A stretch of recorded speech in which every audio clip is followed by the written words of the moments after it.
Welcome to my YouTube channel. मी सगळ्यांचं परत एकदा स्वागत करत आहे माझ्या यूट्यूब चॅनलवरती। आणि आज आपण रेसिपी बघणार आहोत सिमला मिरचीची। ही थोडीशी वेगळ्या प्रकारे आधी एकदा आपण बनवली होती। त्याच्यामध्ये जिरं आणि राई मी टाकून घेतलेली आहे। ही चांगली तडतडली की ह्याच्यामध्ये आपल्याला थोडंसं हिंग टाकायचं आहे आणि त्याच्यानंतर आपल्याला टाकायचं आहे कढीपत्ता।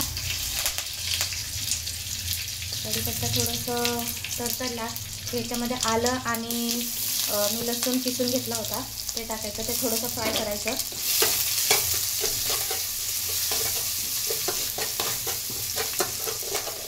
हे फ्राय झालेलं आहे की त्याच्यानंतर कांदा टाकायचा आहे आपल्याला। कांदा पण आपल्याला चांगला फ्राय होऊन द्यायचा आहे आणि थोडंसं मीठ टाकायचं आहे त्याच्यामध्ये। चांगला लालसर होऊन द्यायचा आहे कांदा।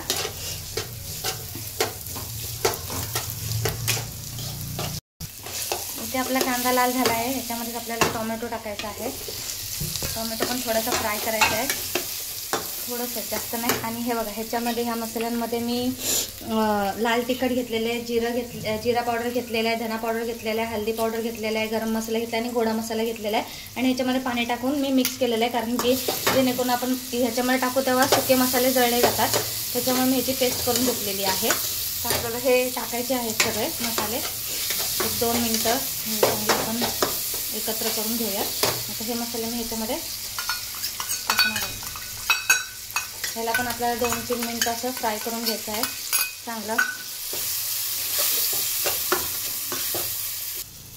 तर हे नको घेऊ। ह्याच्यामध्ये आता आपण बटाटे टाकणार आहोत पहिल्यांदा।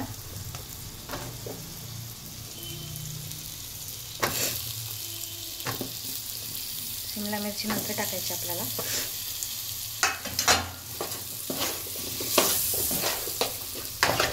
बटाटा पण थोडासा आपल्याला फ्राय करून घ्यायचा आहे याच्यामध्ये।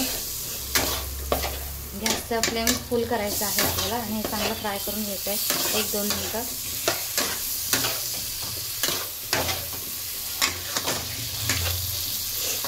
त्याच्यानंतर आपल्याला शिमला मिरची टाकायची आहे। गॅसची फ्लेम हायच ठेवायची आहे थोडा वेळ।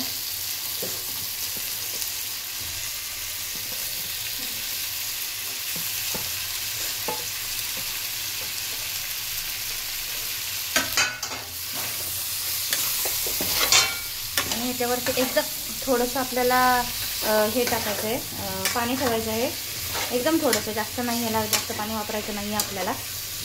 एक अर्धा कप हा कप आहे, ह्याच्यामध्ये अर्धा कप आपल्याला पाणी ठेवायचं आहे फक्त वरती वाफ यायला। आणि तेच पाणी ह्याच्यामध्ये नंतर ॲड करायचं आहे थोड्या वेळाने।